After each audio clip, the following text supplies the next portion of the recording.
सुद्धा फुलफिल करण्यासाठी तुमच्यामध्ये कॉम्पिटन्सीज पाहिजे, तुमच्यामध्ये पेशन्स पाहिजे, तुमच्यामध्ये स्किल्स पाहिजेत, तुमची भाषा तेवढी छान पाहिजे. उशीर झाला तर विनम्रपणे तुम्ही त्यांना सॉरी म्हणून कामाला लागलं पाहिजे. मग आम्ही कुठे गेले काय काय म्हणतात, तुमचे नोकर आहेत का? अरे हो, हे तर नाही कळले तर मग गेलासच, तुमचेच नोकर आहेत, त्यांचेच नोकर आहोत आपण. ही गोष्ट आपल्याला कळलीच पाहिजे. बेनिफिशन्स म्हणजे डू गुड. काहीही आपल्याला लीगलच्या पलीकडे जाऊन किंवा कायद्याच्या पलीकडे जाऊन कुठलीही गोष्ट करायची नाही. सगळ्या गोष्टीमध्ये पेशंट सेंटर्ड सर्व्हिसेस दडलेले आहेत. प्रायमरी गोल आहे आपला की help other and promote their wellbeing.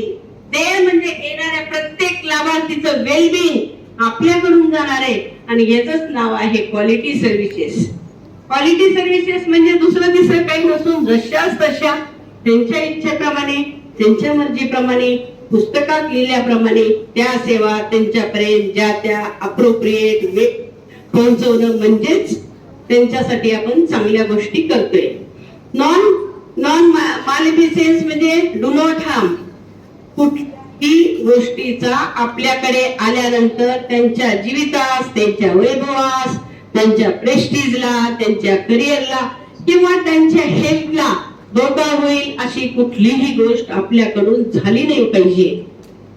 Harm कसलाच, मग तो मेकॅनिकल असू द्या, तो इलेक्ट्रिकल असू द्या, तो सायकोलॉजिकल असू द्या, तो इकॉनॉमिकल असू द्या, तो स्पिरिच्युअल असू द्या, no harm. You are not permitted to do harm things in the clinical area.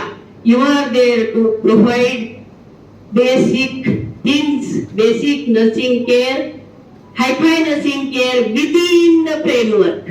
घालून दिलेल्या फ्रेमवर्क प्रमाणे तुम्हाला जशाच्या तशा सर्व्हिसेस त्या वेळेत अप्रोप्रिएटली प्रत्येक पेशंटसाठी त्याच पद्धतीने द्यायचे आहेत. जस्टिस